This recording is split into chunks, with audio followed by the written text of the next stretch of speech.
going to do a drill you should do with your family members if they're having issue building relationship with your dog.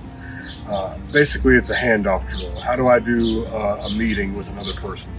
The first thing that I do with the other person is I spend some time in command with the dog in their presence. So I can have them accountable in a sit while we sit and chit chat. Or maybe we could just go on a walk and heal together for a little bit down the street. So he can get the idea of being held accountable in their presence. If your dog is aggressive toward people in your family or has come in because of a bite toward a family member, this is a great way to try to get that family member to build confidence. You will need to do it muzzle on if your dog has an aggressive history, all right? If someone's just afraid of your friendly dog, then still a muzzle could be safe because energy matters in this. If the person that has the leash is sending down a really negative energy, a really scared energy, then a dog's mindset could shift. But the commands are the common ground, which is the purpose of this drill. Trying to get the dog in the headspace that they're familiar with, the commands, the person in a position of leadership, because the dog doesn't see them in that light at this point, if they're willing to bite or go after them, all right? So in this drill, what you're gonna see is Jacob and I are going to start walking. And when we do, I'm going to hand Jacob this part of the leash right here. And we're gonna start walking together.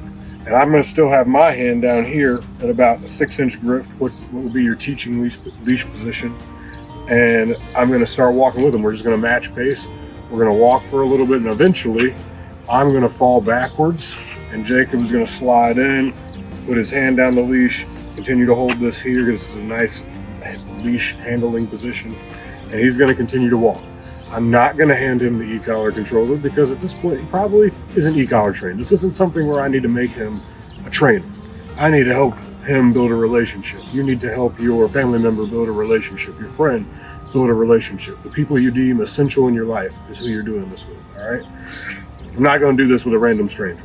I'm doing this with family, I'm doing this with friends. I'm doing this with people that my dog can't act like a fool with. And I need to set them up for success and empower them, all right?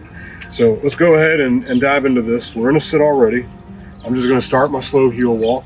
Ready, Mabby? Yeah, heel. It's like we're going fast. So I'll go ahead and give Jacob this part of the leash, and we're hanging out right here, nice slow pace.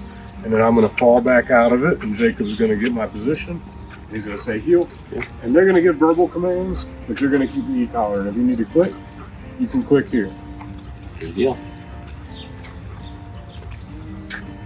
All right, let's go ahead and get an SIT. Sit. Excellent. So when they do this, spend 5-10 minutes. Don't just make this a 30-second drill like we did. This is to show you how you should go about it. Spend some time on this walk. Let your dog see that this person is in a position of leadership. And if the muzzle's on, that's going to empower their energy. So utilize all your tools available to you. Go to teaching leash position if you need to. Muzzle on if you need to.